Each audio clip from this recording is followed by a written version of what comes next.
Hello. Today I'd like to talk to you about how to control one's emotions.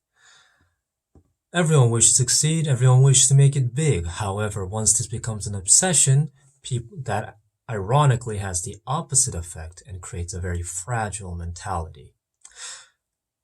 Before willpower, before patience, in order to succeed, one must have the willingness to fail over and over again, and that was the main crux, the main message of the video that I watched today.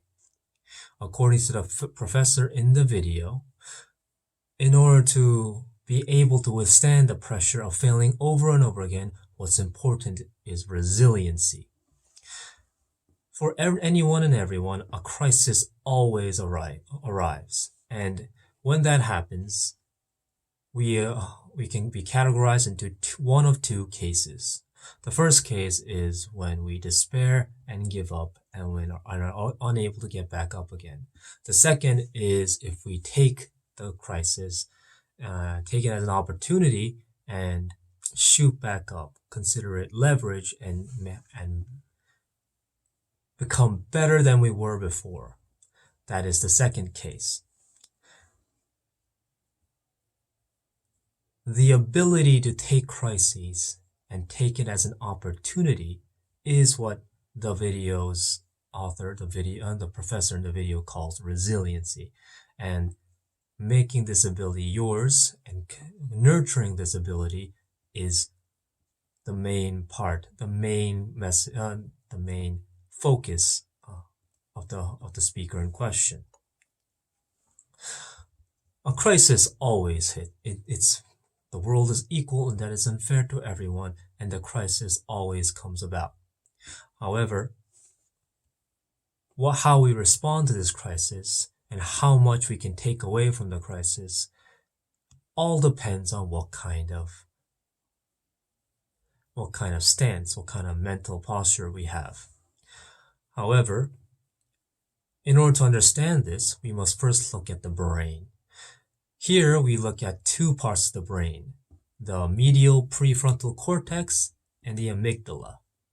The medial prefrontal cortex is responsible for various functions, what we call slow thinking, such as perseverance, emotional intelligence, processing information about others, problem solving, these things that we consider was rational.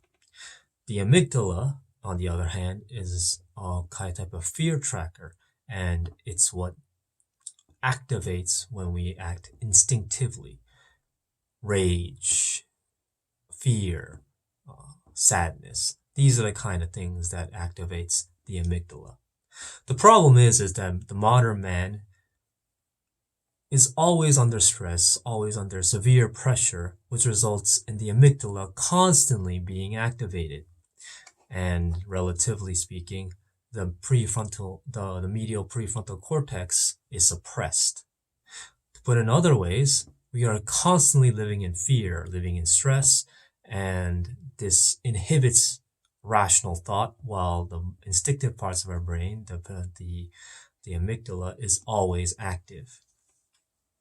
To rectify this issue, we must make the amygdala much more calm, at the same time activate the medial prefrontal cortex, the one responsible for slow thinking, the ones responsible for when everything is normal. Put in other ways, we have to get out of survival mode. Here, the speaker in question talks more about emotions and what they are.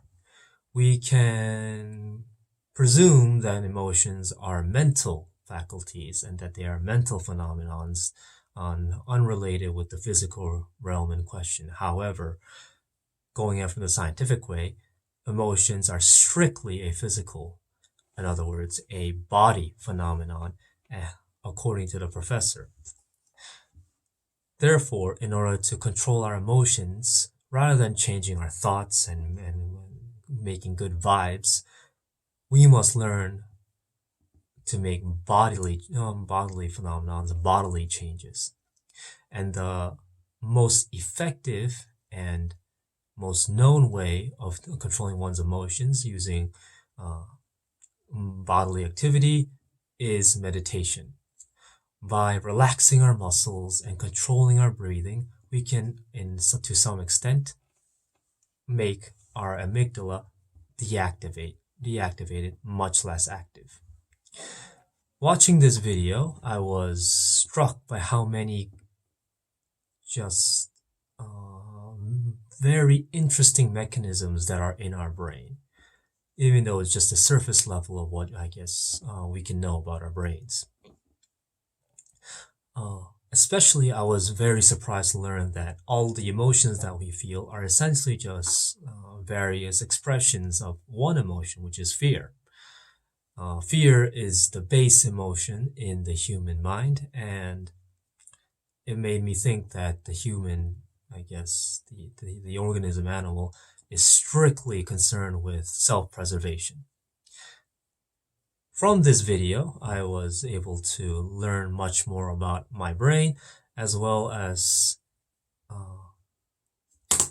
see why exactly stress and anxiety creates this much harmful effects,